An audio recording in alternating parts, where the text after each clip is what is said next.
Hey everybody, this is Jim at SP500chart.com. It is December 10th, about 4:45, and the year is 2012. So we're going to take a look at the S&P. My voice is terrible. I've got this, well, I won't bother you with it, but you can hear it. Just won't go away. It goes away just enough for me to know it's not a serious condition. Then I just got this infection in my sinuses. Anyway, enough of that. Before I gross you out, let me read this. The website and this video are for educational purposes only. Nothing stated at the site or in the video is intended to be used as investment advice. I can draw lines on charts, but you have to draw your own conclusions from your own research. And you need to make investment decisions that are suitable for your personal financial situation.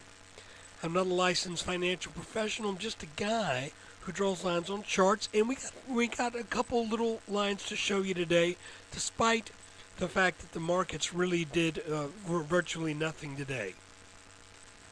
Okay, we're gonna spend our time today looking at a 10-minute chart, and basically I've added these two lines here, these green lines, and now but there's a variation that we can do on this that I'm going to show you, because I'm not sure which one is right. Basically, we have either a rising channel or a rising wedge. And the reason I say I'm not sure which one is right is because we got this one little opening candle from last Friday on that exuberance caused by the jobs report. What a joke. But my views aside, it did create this little gap up that quickly gave up that roughly 8 to 9 points. So I don't know whether that little gap up, that little dammed up pressure, if you will, at the open, whether that really is a real data point or whether that's just a little bit of opening exuberance that maybe we overlook. So for that reason, we're going to keep a secondary line right here. But this bottom line, I think we're pretty solid on. Heck, we got 1, 2, 3, 4 good solid touches on it. And you might ask yourself, Jim, why does that line not come back to this low point back on the 5th?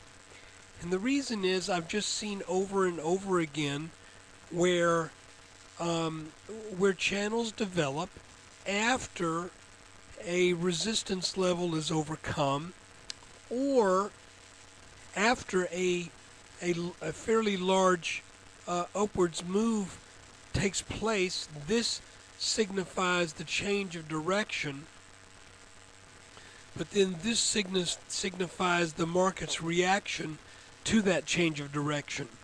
It's happened a number of times. Now, this is still an important point, don't get me wrong, but sometimes you get a little channel that develops after a gap up or after a fairly sudden move up, and then it's almost as if, well, this was a reactive move, but now here is the newly established channel or pattern that takes place after that move. Reverse things. So I'm going to stick with this line right here. It's you can see how well it's worked, and you could even say it has 5 touches on this 10-minute chart. This one didn't quite make it, but pretty darn close. Now, therefore, I think this is the more reliable of these two lines, and we won't know yet whether this is the right one until we come up and maybe test it again, then come back to this bottom line again. So right now, I'm still want to remind you that we have resistance up here at about 1435, 1436. and we have support down around 1391, and we're still in between that area.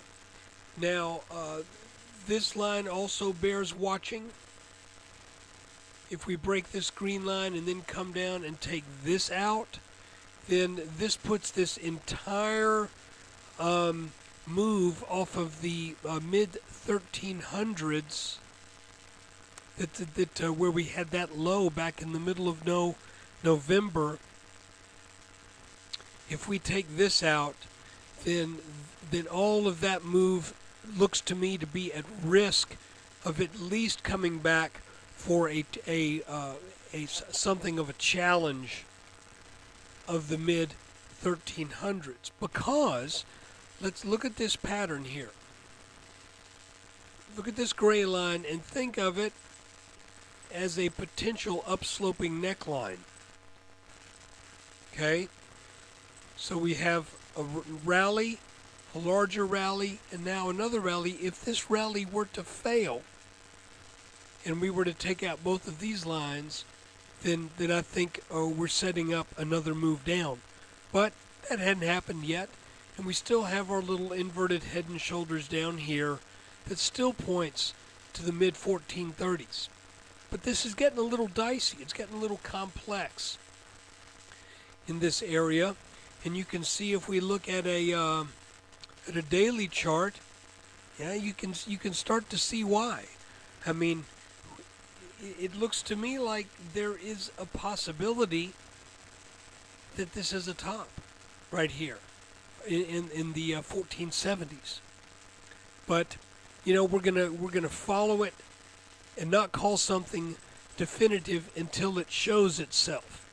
So right now, to my eyes, we still have support at this neckline level here, and we have probably have some support at around that 1408, 1409 level as well, and that would correspond very nicely with both this line and this line right here.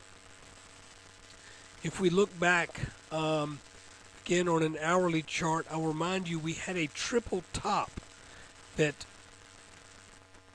kind of formed the head of our head and shoulders, and that triple top sort of shows itself as well as having a something to say about the next resistance level that we would expect to see in the 1430s. That's kind of where that comes from. But wow, this is really, I'll tell you what, I'm going to shut up for now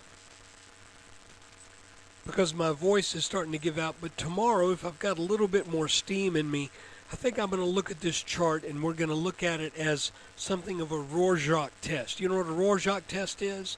That's the ink blot test, where you can look at it and one person might say, oh, that's an angel. Another person may look at it and say, it's an evil vampire. So right now the chart is really giving us almost a schizophrenic, a schizoid appearance, because you could look at it and you can see the potential for bullish developments, and you can also look at it and see the potential for bearish developments. And I think either one of them is a possibility, because neither one of those has really been confirmed by a move over our support level or our resistance levels that we've been pointing out in this chart. So look, we'll do that tomorrow. Take care. Thanks for watching.